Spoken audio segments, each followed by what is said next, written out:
अस्सलाम वालेकुम। आज का पॉडकास्ट हमारी जो होस्ट हैं मैमूना सत्तार वो छुट्टी पे हैं, तो इस वजह से मुझे ये ख़ुद ही करना पड़ रहा है। और आज के हमारे पॉडकास्ट में हम बात करेंगे जो इस वक्त पूरी दुनिया में एक टॉपिक बहुत हॉट इशू के तौर पे चल रहा है। वो ये है कि प्रेसिडेंट ट्रंप ने यूक्रेन के सदर ज़ेलेंस्की के साथ ओवल ऑफिस वाइट हाउस में जो कुछ किया है, उसके बाद पूरी दुनिया हिल गई है और ख़ास तौर पे यूरोप हिल गया है। और अमेरिका के जो दोस्त हैं वो भी बहुत परेशान हैं कि अब जो नया ग्लोबल ऑर्डर आ चुका है, बाज़ लोग कह रहे थे कि आने वाला है, लेकिन अब ये आ चुका है। इसमें चीन का, रूस का, यूरोप का और अमेरिका का क्या किरदार होगा, उस पर पाकिस्तान और ख़ित्ते के दूसरे ममालिक के लिए क्या अपॉर्चुनिटीज़ हैं, क्या ख़तरात हैं, इस पर बात करेंगे। और फिर हम प्रोग्राम के अपने दूसरे हिस्से में हमारे पॉडकास्ट के हम बात करेंगे इस पर कि जो सुनील गावस्कर साहब ने कहा कि पाकिस्तान और इंडिया के दरमियान अगर पीस हो जाए तो क्रिकेट भी हो सकती है। इसकी असल पीस कौन नहीं होने दे रहा, इस पे बात करेंगे। और विक्रांत गुप्ता जो इंडिया के एक बहुत मशहूर पॉडकास्ट करने वाले व्लॉगर हैं, और उन्होंने वो पाकिस्तान आए हैं, उन्होंने लाहौर में लोगों से बात की है। उन्हें जिस तरह का रिस्पांस मिला है उससे अंदाज़ा होता है कि पाकिस्तान के लोगों की थिंकिंग क्या है इंडिया के बारे में, इंडिया की क्रिकेट टीम के बारे में।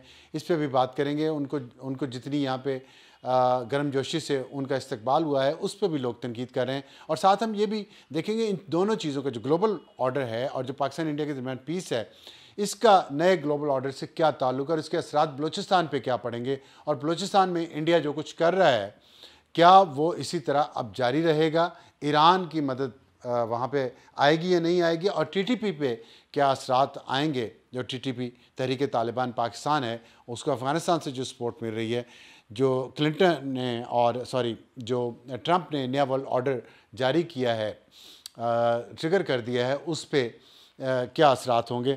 तो हम बात शुरू करते हैं कि जो प्रेसिडेंट ट्रंप और ज़ेलेंस्की के दरमियान हुआ है, उस पर यूरोप भर में ख़तरे की घंटियां बज गई। सिर्फ ज़ेलेंस्की के साथ नहीं हुआ, उससे पहले फ्रांस के सदर मैक्रोन और फिर यूके के प्राइम मिनिस्टर कियर स्टारमर भी वहाँ पे गए थे। दोनों न्यूक्लियर पावर हैं यूरोप की, सिर्फ फ्रांस और बरतानिया, और उन दोनों के साथ भी ट्रंप का सलूक बहुत अच्छा नहीं था और काफ़ी तलखी का माहौल भी वहाँ पे पैदा हुआ। लेकिन जो ज़ेलेंस्की के साथ हुआ वो एक ऐसी ख़तरे की घंटी है जो पिछले तकरीबन 80 साल से एक निज़ाम कायम किया गया था इस दुनिया में, जिसमें यूनाइटेड नेशंस का मरकज़ी किरदार था। फिर जो इंटरनेशनल फाइनेंशियल इंस्टीट्यूशन थे जैसे कि IMF है, वर्ल्ड बैंक है, एशियन डेवलपमेंट बैंक है, और दूसरे जो क्लाइमेट चेंज के इदारे हैं, और बहुत सारा सिक्योरिटी काउंसिल थी, जनरल काउंसिल थी यूनाइटेड नेशंस की। ये सब इदारे जो थे, ये इन्होंने एक ग्लोबल ऑर्डर तश्कील दिया था जिसमें यूनाइटेड नेशन का मरकज़ी किरदार था, और उसको सपोर्ट जो मरकज़ी तौर पे मिलती थी वो अमेरिका से मिलती थी और साथ उसके यूरोप की सपोर्ट थी। लेकिन अब इसके बाद जो मामलात हुए हैं उसमें ये जो 80 साल पहले जो ग्लोबल ऑर्डर कायम किया गया, उसमें एक तब्दीली उस वक्त हुई जब 1990 में USSR टूटा, कोल्ड वॉर ख़त्म हुई। उसके बाद अमेरिका ने एक नया, आपने सुना होगा, न्यू वर्ल्ड ऑर्डर आया जिसमें अमेरिका सिर्फ सिंगल सुपर पावर था, चाइना बहुत पीछे था और USSR टूट गया था, रशिया को अपने बहुत सारे मसाइल थे, बहुत सारी नई स्टेट बन गई यूरोप में भी और सेंट्रल एशिया में भी, जिसकी वजह से USSR जो रशिया बेसिकली जिसके पीछे ताकत है उसकी वो अहमियत नहीं रही। अमेरिका इस पर सुपर पावर बन गया। अमेरिका ने बहुत सारी जंगें लड़ी, अफ़गानिस्तान में उसने 2 जंगें लड़ी, इराक़ में उसने जंग लड़ी और 2 जंगें लड़ी उसने, फिर लीबिया में, शाम में, यमन में, बहुत जगहों पे उसने और जंगें लड़ी। और इसकी वजह से जो अमेरिका का एक पूरी दुनिया में सिंगल सुपर पावर के तौर पे एक दहशत थी, उसको अभी जो कुछ हुआ है और जो नेटो से अमेरिका ने कहा है कि यूरोप इसमें अपना कंट्रीब्यूशन ज़्यादा करे, उसके बाद यूरोप को एक अपने दिफा के लिए ख़र्चा ज़्यादा करना पड़ेगा। पहले ख़र्चे की सारी जिम्मेदारी ज़्यादातर अमेरिका पे थी, लेकिन जो कुछ हुआ 2 दिन पहले ओवल ऑफिस में, उसके बाद यूरोप को यह एहसास हुआ है कि अमेरिका अब उस तरह उसका साथ नहीं देगा।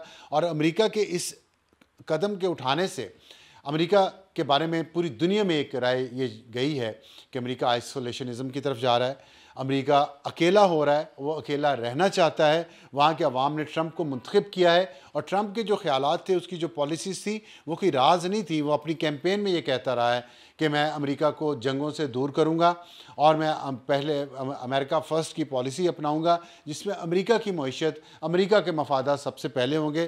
तो ज़ाहिर है उसका सबसे ज़्यादा स्टेक यूरोप में था, जो उसने विड्रॉ किया है, जिसकी वजह से अब ये नया ग्लोबल ऑर्डर आ गया है, जो एक मल्टीपोलर वर्ल्ड की तरफ हमें लगता है कि बढ़ेगा। और इसमें चीन का रोल बहुत अहम है।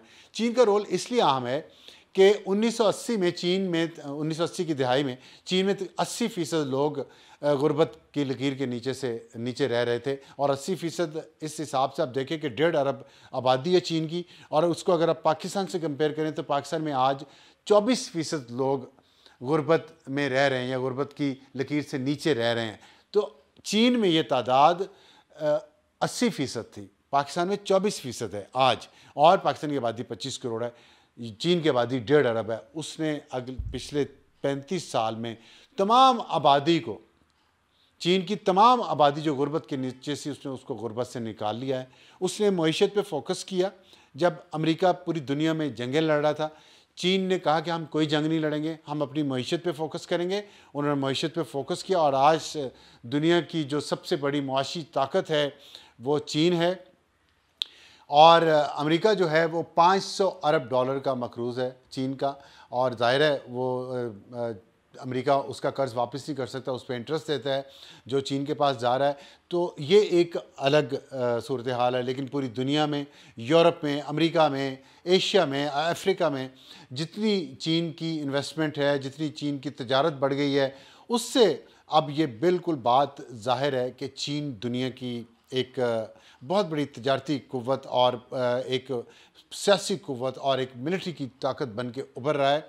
और इसका अंदाज़ा आप इससे लगा लें कि 2013 में चीन ने जो CPEC पाकिस्तान के साथ शुरू किया था, वो सबसे पहला वो दुनिया का वो प्रोजेक्ट है जो उसने बेल्ट एंड रोड इनिशिएटिव के ज़रिए जो पूरी दुनिया के लिए उसने कॉन्सेप्ट दिया, जिसमें शाहराह रेशम के ज़रिए जो तजारत पिछले कई हज़ार साल में होती थी, उसको मॉडर्न लाइंस पे उसने एयर रूट, सी रूट और लैंड रूट को इस्तेमाल करके उसने पूरी दुनिया के साथ कनेक्शन बनाने शुरू किए। सबसे पहले पाकिस्तान को उसने जो इसका बहुत करीबी दोस्त है, पाकिस्तान के साथ उसने ये प्रोजेक्ट शुरू किया और इसको वो मॉडल प्रोजेक्ट बनाना चाहता था। लेकिन हमारी बदकिस्मती ये है कि हमारे यहाँ उस वक्त जो रूलिंग एलीट थी, उसके अमेरिका के साथ बहुत गहरे ताल्लुकात थे। उन्होंने CPEC को तबाह करने के लिए सारा कुछ किया, और पाकिस्तान में ये नारा दिया गया कि सड़कों से कौम नहीं बनती। लेकिन चीन का मुहावरा ये है कि जहाँ सड़क पहुँचती है वहाँ खुशहाली, सड़क पहले पहुँचती है, उसके पीछे खुशहाली पहुँचती है। चीन ने इस मकूले पर अमल किया, लेकिन हमारे यहाँ ये लोगों के ज़हनों में डाला जा रहा था कि सड़क के ज़रिए तरक्की नहीं हो सकती, तो और सड़क से कौमें नहीं बनती। तो और हमारे जो उस वक्त के बाजवा डॉक्ट्रिन के मेन आर्किटेक्ट जनरल बाजवा थे, और इमरान खान उनके साथ थे, और दूसरे जर्नल और जजेस और जर्नलिस्ट उनके साथ थे। उन्होंने ये कहा कि यहाँ से तो तजारत से क्या पाकिस्तान को फ़ायदा होगा, हम सिर्फ चीन के ट्रकों के टायर के पंक्चर लगाया करेंगे। और इतना नैरो विजन था उनका कि CPEC को तबाह किया गया, और ना ही पाकिस्तान को अमेरिका से कुछ मिला, ना ही चीन से कुछ मिला, और चीन को हमने बल्कि नाराज़ कर लिया जो हमारा दोस्त है। उसके बरक्स चीन ने 2013 में BRI के ज़रिए अपना कनेक्शन यूरोप से जोड़ा, ट्रेन के ज़रिए 10,000 किलोमीटर की उसने ट्रेन की लाइन बिछाई, और 2017 में पहली ट्रेन चीन से जर्मनी पहुंची, सामान लेके, सैकड़ों कंटेनर लेके वहाँ पे पहुंची। और आज 2022 तक 14,700 ट्रेन एक साल में चीन से यूरोप गई हैं सामान लेके। आप सोचें कि कितना उसका फ़ायदा हुआ चीन को। और इतना उससे चीन ने उसी वक्त ये अंदाज़ा लगा लिया था, विजन 2025 एक चीन का था, जिसमें उसका ख्याल था कि 2025 में दुनिया में तब्दीली आएगी और चीन की मौजूदगी वहाँ पे ज़रूरी है। और आज यूरोप में चीन की बहुत ज़्यादा प्रेजेंस है, उनकी तजारत, उनके कल्चरल टाइज़ और उनके पॉलिटिकल टाइज़, और जाहिर है वो बहुत सारे उनके जो वेपन इंडस्ट्री है उसके बहुत सारे प्रोजेक्ट चीन के यूरोप के साथ वो चल रहे हैं। और यूरोप में एक ये बात हो रही थी कि उनको डीकपलिंग करनी चाहिए, चीन के ऊपर उनका इन्हिसार इतना बढ़ रहा है, और ये सिर्फ 10 साल में ये चीन ने काया पलट दी। और हमारे यहाँ उन 10 सालों में जो कुछ हुआ वो आपके सामने है। हालांकि हमें इसका सबसे ज़्यादा फ़ायदा हमें उठाना चाहिए था कि चीन हमारा हमसाया भी है, हमारे से बहुत अच्छे ताल्लुकात भी हैं, लेकिन ये नहीं हुआ। और उसके बरक्स हुआ ये कि जो चीनी थे यहाँ पे मौजूद उन पे हमले हुए, और बलूचिस्तान के जो सेपरेटिस्ट हैं उन्होंने किए। उस पर ज़ाहिर है अमेरिका की सपोर्ट उस वक्त हासिल थी, और इंडिया की बहुत ज़्यादा सपोर्ट उसको हासिल है इस बलूचिस्तान की अलहदगी पसंद तंजीमों को, जिससे टारगेट किया गया। और अभी भी जो 2 दिन पहले उनका बयान आया है जिसमें उन्होंने सब ने इत्तेहाद कर लिया आपस में, उसमें भी उन्होंने ये कहा है कि हम पाकिस्तान की फ़ौज पे और चीनियों पे हम हमले करेंगे, क्योंकि ये कॉलोनियल फोर्स है। लेकिन इसमें न्यू कॉलोनियलिज्म जो 90s में अमेरिका ने यूरोप के साथ मिल के इस पूरी दुनिया पे नाफिज किया, उस पर कोई बात नहीं हो रही। तो खैर बात ये करने की थी कि ये जो अभी सिचुएशन हो रही है, और चीन ने इतना यूरोप में अपना असर नफूज़ बढ़ा लिया है अपने तिजारती ताल्लुकात के ज़रिए, पाकिस्तान ये क्यों नहीं कर सका, और हम इसमें पीछे क्यों रह गए, जिसका फ़ायदा इंडिया ने उठाया।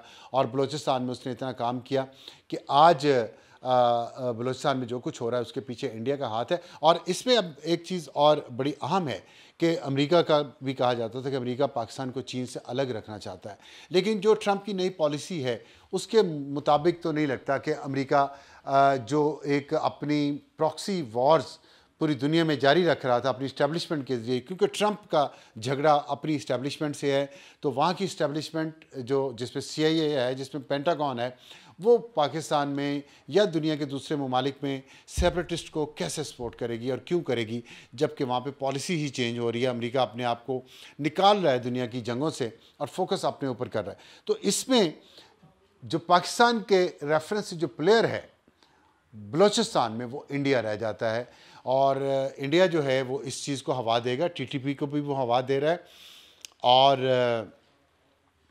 और जो बलूचिस्तान के अलहदगी पसंद है उनको भी इसमें ईरान का रोल इसलिए अहम हो जाता है कि ट्रंप की इस नई पॉलिसी के बाद ईरान और ज़ेलेंस्की के साथ जो हुआ है उसमें पूरी दुनिया ने हेनरी किसिंजर की उस कोट को बार बार दोहराया है पिछले 2-3 दिनों में, जिसमें हेनरी किसिंजर ने कहा था कि to be an enemy of the United States is dangerous but to be a friend of the United States is fatal. कि आप अगर अमेरिका के दुश्मन हैं तो आपके लिए बहुत ख़तरा है, लेकिन अगर आप अमेरिका के दोस्त हैं तो ये आपके लिए मौत है। तो वो नज़र आ गया। पाकिस्तान को तो बहुत दफ़ा ये इस कोयलों की दलाली में पाकिस्तान ने मुंह काला किया है अमेरिका का दोस्त बन के। हमें मिला कुछ नहीं, हमने उनकी सारी जंगें लड़ी हैं, लेकिन दूसरी तरफ अब जो यूक्रेन के साथ हुआ है वो भी अमेरिका का दोस्त था, अमेरिका की जंग लड़ रहा था, और जिस तरह उसके साथ किया गया है उसके बाद ताइवान को भी एक वार्निंग मिल गई है, साउथ कोरिया को भी मिल गई है। ईरान का भी अब जो मिजाज है वो बिगड़ेगा और ईरान भी ज़्यादा इम्बोल्डन होगा।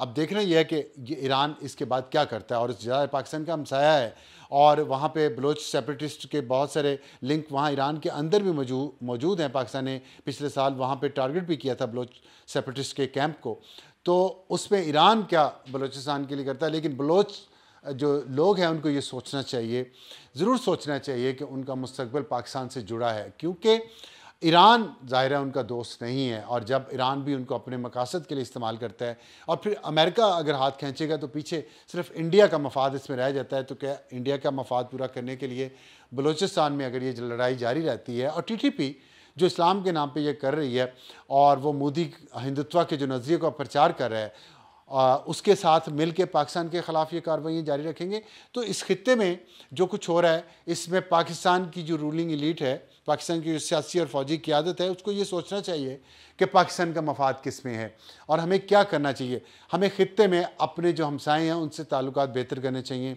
हमें चीन के साथ ताल्लुकात बेहतर करने चाहिए, हमें चीन की मदद लेनी चाहिए, क्योंकि अब ग्लोबल लीडर जो है वो चीन बन जाएगा। ऑटोमेटिकली बन जाएगा, जिसके लिए उसने कोशिश की। वो अपनी सॉफ्ट पावर इस्तेमाल कर रहा है अपनी इकोनॉमिक रिलेशनशिप्स के ज़रिए, जिस तरह अमेरिका ने अपनी ये अपनी कंपनीज़ के ज़रिए, अपनी ऑर्गेनाइजेशन के ज़रिए, हॉलीवुड के ज़रिए और अपने नैरेटिव के ज़रिए, कि अमेरिकन ड्रीम का उसने नैरेटिव दिया कि जो स्किल्ड वर्कर्स है पूरी दुनिया से, वो उनको लेके आता था और उनके ज़ाहिर फैमिली सब वापस उन्हीं मुल्कों में रहती हैं, तो एक अमेरिकन गुडविल क्रिएट हुई।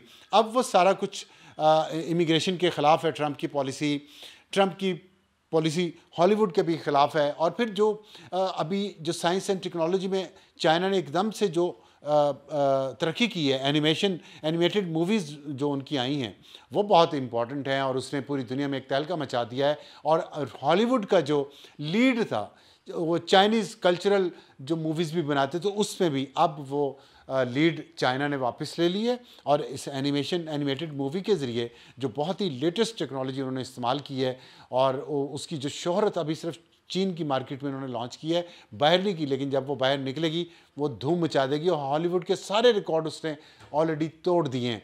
ये एक कल्चरल वॉर में चाइना लीड कर रहा है। टेक्नोलॉजिकल वॉर में उसने जो डीप सी की जो ऐप लॉन्च की है पिछले महीने, जिसने ट्रिलियंस ऑफ डॉलर्स का नुकसान किया है अमेरिकन स्टॉक मार्केट में, न्यूयॉर्क स्टॉक एक्सचेंज में, उससे नास्डैक में, उससे पता चलता है कि चीन अब टेक्नोलॉजी में भी लीडर है, कल्चरली लीडर है, इकोनॉमी में लीडर है, ट्रेड में लीडर है। उसके पास जो अमेरिकन डॉलर्स का सारा जो रिजर्व्स हैं वो सबसे ज़्यादा दुनिया में चीन के पास है, अमेरिका के पास नहीं है। तो ये बहुत बड़ी बात है। ये डॉलर के ज़रिए जो अमेरिका कंट्रोल करता था पूरी दुनिया को, अब ये उसकी हेजेमनी जो है वो टूट रही है, और उसमें ट्रंप ने ख़ुद बहुत अहम किरदार अदा किया है। और ये इतना आसान नहीं होगा अमेरिका का सुपर पावर के स्टेटस से नीचे उतरना, लेकिन ये अमल शुरू हो चुका है, ये प्रोसेस शुरू हो चुका है। इस प्रोसेस के होने में एक बहुत तबाही होगी दुनिया में, जिसके लिए पाकिस्तान को अपने आप को तैयार करना है, और उसमें तैयार करने के लिए बहुत एहतियात से चलना होगा। अमेरिका अभी भी एक ग्लोबल पावर है, लेकिन जाहिर है उसको एक तो अंदर से ही चैलेंज मिल गया है, दूसरा अब यूरोप जो उससे अलग हो रहा है, उसमें चीन अपना रोल कैसे प्ले करेगा। तो एक चीन का तो इंटरेस्ट इसी में है कि एक मल्टीपोलर वर्ल्ड इमर्ज हो, जिसमें अफ्रीका भी एक ताकत हो, जिसमें यूरोप भी एक ताकत हो, जिसमें सेंट्रल एशिया या एशिया भी एक ताकत हो, और जिसमें अमेरिका भी एक ताकत हो, लेकिन और चीन ज़ाहिर है ख़ुद उसमें सबसे बड़ी ताकत होगा। तो इसमें पाकिस्तान का अपने मफादात देखने के लिए चीन के साथ अपने ताल्लुकात को बेहतर करने की बहुत ज़रूरत है, इंडिया के साथ ताल्लुकात को बेहतर करने की बहुत ज़रूरत है। अभी चैम्पियंस ट्रॉफ़ी में जो कुछ हुआ है, इंडिया की टीम यहाँ पे नहीं आई, उस पर बहुत ज़्यादा क्रिटिसिज्म हो रहा है। मैं ये समझता हूँ कि पाकिस्तान की इसमें डिप्लोमेटिक एक नाकामी है, और पाकिस्तान के वज़ीर दाखिला मोहसिन नकवी जो बहुत ज़्यादा वो फॉरेन अफेयर्स भी देखते हैं, पीसीबी भी देखते हैं, इंटीरियर भी देखते हैं, ना इंटीरियर सही तरह से उनसे हैंडल हुआ, और ना ही पीसीबी के मामला, क्रिकेट के मामला सही तरीके से हैंडल हुए, और ना ही पाकिस्तान के फॉरेन ऑफिस ने कोई इतने अच्छे तरीके से अपने अपने कार्ड्स खेले हैं। वरना ये एक बहुत अच्छा मौका था कि आप क्रिकेट डिप्लोमेसी के ज़रिए इंडिया को पाकिस्तान में लेके आते, और जिस पे सुनील गावस्कर को अभी रिसेंटली जो इंटरव्यू उनका हम देख रहे थे, उसमें उन्होंने कहा है कि इंडिया पाकिस्तान आ सकता है अगर पीस हो दोनों ममालिक में। तो हम देख रहे हैं कि कश्मीर के बॉर्डर पे तो पिछले कई साल से पीस है, और अगर इंडिया कुछ इल्ज़ाम पाकिस्तान पे लगा रहा है कश्मीर के मामलात में, वहाँ पे जो दहशतगर्दाना कार्रवाइयाँ हो रही हैं, तो पाकिस्तान भी बलूचिस्तान के मामलात और टीटीपी के साथ इंडिया के कनेक्शन को, इसके इल्ज़ाम इंडिया पे लगा रहा है। तो दोनों ममालिक को ये चाहिए कि इस न्यू ग्लोबल ऑर्डर में बजाय इसके कि अपने एक दूसरे से लड़ते रहें, और यहाँ की जो ख़ित्ता पीछे रह गया तरक्की के सफ़र में, वो इन मामलात को किसी और तरीके से देखें। इंडिया पे, मोदी पे ख़ास तौर पे बहुत ज़िम्मेदारी आयद होती है कि वो एक बड़ा मुल्क है, और उनकी इकॉनमी भी मजबूत है, और उनकी इकॉनमी और उनकी दुनिया में स्टैंडिंग बेहतर हो सकती है अगर वो पाकिस्तान के साथ ताल्लुकात बनाएं, क्योंकि पाकिस्तान की मार्केट और फिर सेंट्रल एशिया की मार्केट जिसमें इंडिया को एक्सेस मिल सकती है पाकिस्तान के ज़रिए, वो इंडिया के लिए बहुत इंपॉर्टेंट है। ईरान तक इंडिया को एक्सेस मिल सकती है पाकिस्तान के ज़रिए, ईरान से और सेंट्रल एशिया से एनर्जी कॉरिडोर इंडिया तक पहुँच सकता है, चाइना तक पहुँच सकता है। ये जो इतने खित्ते के लिए सुनील गावस्कर साहब को चाहिए कि जब वो पीस के लिए पाकिस्तान को कहते हैं तो इंडिया को भी कहें। और वो विक्रांत गुप्ता एक इंडियन व्लॉगर हैं, वो आए हैं लाहौर में, उन्होंने जो सिक्योरिटी का या टेररिज्म का जो नैरेटिव इंडिया मुसलसल बेच रहा था कि इंडिया की टीम नहीं जाएगी, वहाँ टेररिज्म है। विक्रांत गुप्ता के विज़िट ने, और वहाँ वो लिबर्टी चौक पे खड़े होकर लोगों से बात कर रहे हैं, आम लोगों से, जिस तरह लोग विराट कोहली की और इंडियन टीम की तारीफ़ कर रहे हैं, इससे ये बात एक दफ़ा फिर साबित हो गई है कि पाकिस्तान के लोग मुतअस्सब नहीं हैं, बायस नहीं हैं, और वो अपने मुल्क से मोहब्बत करते हैं, लेकिन वो इंडिया के लोगों से नफ़रत नहीं करते। वो अपने असूलों पे खड़े रहना चाहते हैं। कश्मीर पे उनका एक मौक़िफ़ है, लेकिन वो इंडिया से नफ़रत नहीं करते। जिस तरह मोदी का हिंदुत्व नज़रिया इंडिया के लोगों में, और इंडिया का बॉलीवुड जो है वो इंडिया के लोगों में नफ़रत भरता है पाकिस्तान के ख़िलाफ़, पाकिस्तान के लोगों में ऐसी नफ़रत नहीं है इंडिया के ख़िलाफ़। तो ये एक बात विक्रांत गुप्ता ने साबित करी है, और मेरा ख्याल है कि ये अगर वीज़ा विक्रांत गुप्ता को, मुझे नहीं पता कब उसने अप्लाई किया, कब मिला है, लेकिन ऐसे लोगों को वीज़ा पाकिस्तान को चाहिए था कि बहुत पहले देता, और चैंपियंस ट्रॉफी के शुरू होने से कई हफ्ते पहले देता, ताकि इंडिया पे पब्लिक प्रेशर पड़ता, मीडिया का प्रेशर पड़ता, और वो शायद अपना फ़ैसला बदलता और इंडिया की टीम पाकिस्तान आती, तो इससे ताल्लुकात में बेहतरी आ सकती थी। और सुनील गावस्कर जैसे लोगों को ख़ास तौर पे ये सोचना चाहिए कि आपकी आवाज़ लोग सुनते हैं, आप आइकॉन हैं सब कॉन्टिनेंट के, और आपको ये सोचना चाहिए कि आप फेयर बात करें, आप सच बोलें। आप देखें कि सिचुएशन इतनी बुरी नहीं है, ना पाकिस्तान के अंदर और ना ही इंडिया पाकिस्तान के दरमियान, कि इंडिया की टीम क्रिकेट टीम यहाँ पे दौरे पे ना आती, तो उसे आना चाहिए था। दोनों ममालिक में ताल्लुकात बेहतर होते चले, वो नहीं हुआ। एक नया मौका पूरी दुनिया को मिल रहा है, जिसमें ट्रंप ने अमेरिका को एक आइसोलेशनिज़म की तरफ लेके जा रहा है। तो इसमें जो मुख्तलिफ दुनिया के ख़ित्ते हैं, उनका आपस में तजारत का बढ़ना, आपस में ताल्लुकात का बेहतर होना, जिसमें अमेरिका का भी इंटरेस्ट नहीं होगा कोई इस तरह की जंगों को, यहाँ पे इस तरह की प्रॉक्सी वॉर्स को यहाँ चलाता रहे। तो ये हमारे जैसे ममालिक के लिए एक अपॉर्चुनिटी है कि इसमें ना सिर्फ हम अपनी मईशत को बेहतर करें, और अमेरिका के साथ भी ताल्लुकात अच्छे रखें, चाइना के साथ हमारे ताल्लुकात बहुत अच्छे होने चाहिए, और इंडिया के साथ भी अच्छे होने चाहिए, ईरान के साथ भी अच्छे होने चाहिए। तो जो एक ग्लोबल इंटरेस्ट था, ख़ास तौर पे अमेरिका का सुपर पावर होने की वजह से इस खित्ते में, वो उस सेंस में मिलिटरली और पॉलिटिकली ख़त्म हो गया। तजारत का उनका इंटरेस्ट है, उससे हमें फ़ायदा उठाना चाहिए। और इस खित्ते में मेरा ख़्याल है कि पाकिस्तान को एक बहुत अच्छा मौका है कि इसमें इस मौके से फ़ायदा उठाए। हर क्राइसिस में एक अपॉर्चुनिटी होती है, ये क्राइसिस है पूरी दुनिया के लिए, और पाकिस्तान को भी चाहिए कि इस क्राइसिस में से अपने लिए जो बेहतर हो सकता है वो करे। तो ये आज के कुछ चीज़ें थी। और इसमें एक और अहम मुल्क है तुर्की, क्योंकि यूरोप अगर यूक्रेन के साथ खड़ा होता है, तो तुर्की किसके साथ खड़ा होता है? यूक्रेन के साथ खड़ा होता है, यूरोप के साथ खड़ा होता है, या रशिया के साथ खड़ा होता है, और अमेरिका के साथ खड़ा होता है। और फिर इसमें यह है कि दोनों तुर्की अगर यूरोप के साथ जाता है, तो क्या यूरोपियन यूनियन की मेंबरशिप तुर्की को दी जाएगी या नहीं दी जाएगी? और अगर तुर्की को मिलती है यूरोपियन यूनियन की मेंबरशिप, तो फिर तुर्की के लिए उसमें बहुत अपॉर्चुनिटी है। तुर्की भी पाकिस्तान के बहुत करीब है, हमसाया मुल्क है, और ईरान, पाकिस्तान और तुर्की के दरमियान तो बहुत पुराने ताल्लुकात हैं, RCT शाहरा भी होती थी। तो ये लैंड रूट जो है, अगर चीन यूरोप तक 10,000 किलोमीटर की रेलवे लाइन बिछा के उसको कामयाबी से चला सकता है, तो हम ईरान और तुर्की के ज़रिए यूरोप तक क्यों नहीं रेलवे लाइन बिछा सकते, और क्यों नहीं वहाँ तक पहुँच सकते? जबकि रेलवे लाइन है, सिर्फ उसको ऑपरेशनल करना है, और वो तभी होगी जब हमारे अंदर खुलूस होगी। हमारे जो चले गए अमेरिका के एजेंट इस मुल्क में तबाह करके CPEC को, और एक हमारे सफ़र को जो शुरू हुआ था, तो उसको रिवाइव करने की दोबारा ज़रूरत है। तजारत को इस पाकिस्तान एक ऐसा अच्छा तजारती कॉरिडोर बन सकता है सेंट्रल एशिया, यूरोप और साउथ एशिया और एशिया के दरमियान, ईस्ट एशिया के दरमियान, कि जिससे पाकिस्तान को बहुत फ़ायदा होगा। तो हमें इस मौके से फ़ायदा उठाना चाहिए। हमें अंदरूनी तौर पे अपने तमाम सियासी जो हमारे पावर सेंटर हैं, उनको आपस में बैठ के बात करनी चाहिए।